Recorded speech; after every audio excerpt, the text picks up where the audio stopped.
Hello everyone and welcome to BrickCats. My channel is for anyone who enjoys custom LEGO creations, likes saving money, and or those looking to get into custom building. If you're a fan of my channel or are interested in supporting what I do, please consider liking this review, subscribing, or leaving a comment. Each like, subscription, and comment helps others find my channel, and I greatly appreciate your support.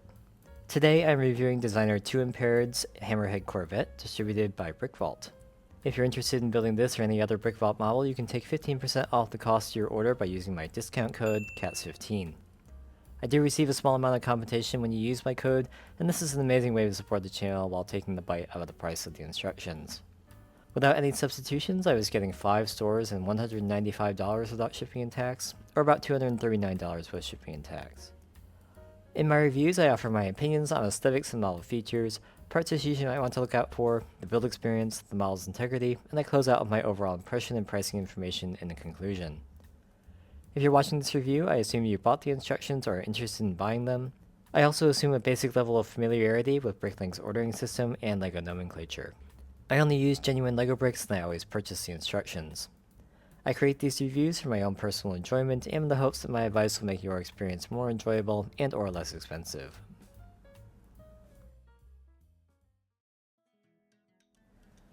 The Hammerhead measures 18 3/4 inches long, just under 7.5 inches wide, and tops out at about 7.25 inches off the surface of my table. The bridge section of this model is definitely my favorite part, and it's probably easy to see why. The hammerhead shape is recreated nearly perfectly with great color blocking and greebling in all the right places. The bridge viewport is probably a little too large, but absent any good options for plates in this area, I don't think it can be much thinner, and that would cause connection issues elsewhere. Moving back, we have the escape pods on the underside in this top section. While in Canon, the slope is a little bit steeper. This looks great with the bright light orange, yellow, and standard orange on top of a small greebling strip. The two outboard sections with the cannon assemblies are pretty nice. In Universe, these cones are a little bit steeper on the sides, but there's not really a great way to do that in this small of a space. And these assemblies can rotate. I'm not sure if that's canon or not. I think it would make more sense to me if these individual gun placements were more like the quad cannons on the Millennium Falcon. There doesn't seem to be a whole lot of reference material that I can find and be confident that it's actually real for specific parts of the Hammerhead. For some reason, this is not in the Rogue One Ultimate Visual Guide, and that's very unfortunate in my opinion. And then moving to the rearmost section with the engines, these look really good to me at this scale.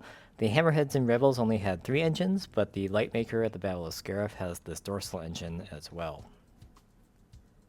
There's greebling everywhere on this model, but I especially love the shape at the back here, which we get a pretty good view of in the movie. I'm not sure if there's a canon reference for the exact greebling shapes you see, but this looks great either way.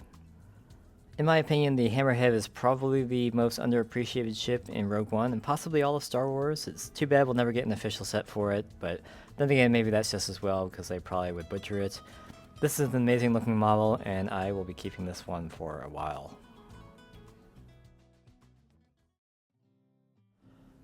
This Hammerhead model requires 409 elements and 2,303 pieces. Parts-wise, this model is very economical, and there are literally no pieces in my experience that were rare or hard to find. In fact, this model does such a great job with parts usage that out of the 409 elements required, I only ended up having to get 1 from Bricklink, and that is quite astounding to me. So while there aren't any rare or super expensive pieces, quite a few are hidden, and these are mostly the Technic background with the ship, and the following can be any color. If you've got a spare parts bin, then pulling these out can probably save you a few dollars not buying them from Pick-a-Brick. As usual, I use the Brick Hunter extension to check the entire parts list against the Pick-a-Brick inventory. I do have an affiliate link that gives me a small percentage of the value of your purchase, so thank you in advance if you choose to use it.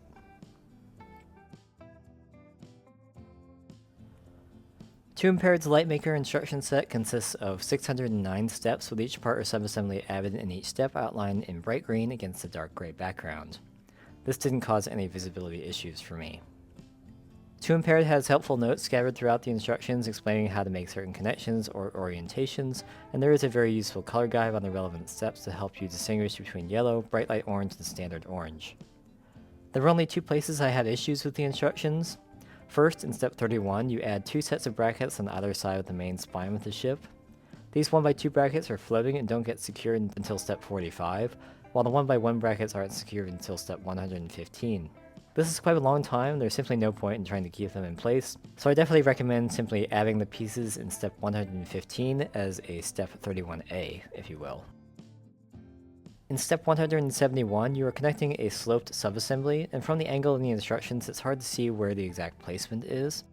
This is important because if you get this wrong, the lower engine doesn't connect in step 212. I think a straight-on view here would be more useful along with a note highlighting the spacing. Basically, the light bluish gray jumper needs to extend past the section underneath it by half a plate. Most steps have you adding a manageable number of pieces, so the build goes at a pretty nice pace. The build experience overall is mostly standard, with lots of brackets and large subassemblies that connect to the frame in various ways. I enjoyed assembling the bridge section the most, which comes at the end of the build, and there was a little bit more novelty there in terms of building techniques. The engines are a little repetitive and they all have the same basic internal structure, so after the second one, the third and fourth are pretty intuitive. Overall, this model took me about 10 hours with pre-sorting into the major categories beforehand.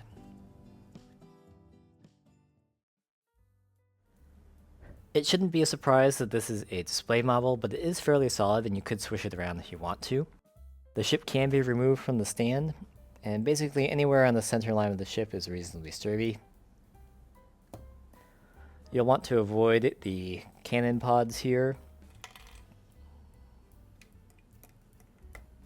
And these two wing structures on either side of the fuselage are a little bit more delicate than other sections.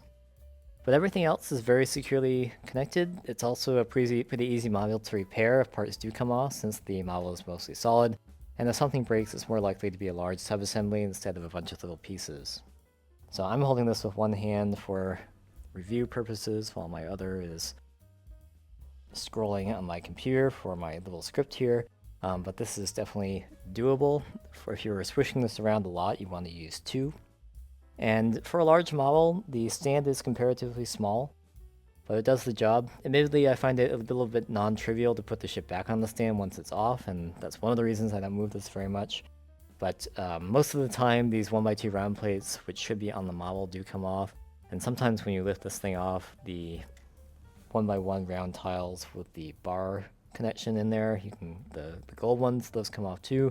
Not a big deal to put this back on, or put those back where they should go, rather. And the column that you see is only sitting on a jumper plate, so that gets knocked off pretty easily. But again, very easy to put back. So due to the narrowness of the stand, it is a little bit of a wobble hazard. Let me try and put this back on here. So it does wobble quite a bit from side to side, as you can see. But it's not going to come off. It's braced pretty well by these slopes down here, which marry up nicely to the engine shape. So unless you really bump your table or your display surface or whatever, it's going to be okay.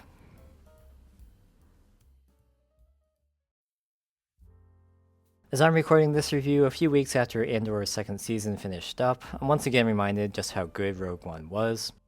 I reviewed the Tyrant Striker recently for the same reason, and the Hammerhead Corvette by 2mpaired is a really fun model to build and display. It's solidly constructed with an excellent construction set, and it's very price efficient for a custom model as well. Again, without any substitutions, I got 5 stores and $195 without shipping and tax, or about $239 with shipping and tax. With my minimal color substitutions, which basically just means changing the color of the elements I listed to not applicable, I got 4 stores and $195 without shipping and tax, so knock off a store, that's not bad, or about $232 with shipping and tax. And then going full pick or brick, my pick or brick total was $231, and that obviously met the thresholds for free shipping and handling, but does include some tax. The remaining element I needed to get from Bricklink, I would have been able to get from one store and under $1 with shipping, without shipping and tax, that is, and about $6 with shipping and tax, for a total of $237. Instructions for this model cost $33.99 from Brick Vault's web store. There will be a link to where you can buy those in the description below, and remember you can use the discount code CATS15 for 15% off if you haven't already. Brick Vault runs sales fairly frequently, so keep an eye out for one of those if you're on the fence. My code does work even on sale items, and it's one-time use per email. Thanks as always for watching my review of the Hammerhead Corvette by 2mpaired. If you've built the model, you have something to share that I left out, or have a question about something I didn't cover, please leave your thoughts below in the comments. I'm very conscious that subscribers are earned and not deserved, so if you enjoy my content and want to see more, consider subscribing, leave the video a like or comment, or follow me on Instagram if you haven't already. Thank you, and I hope to see you back next time.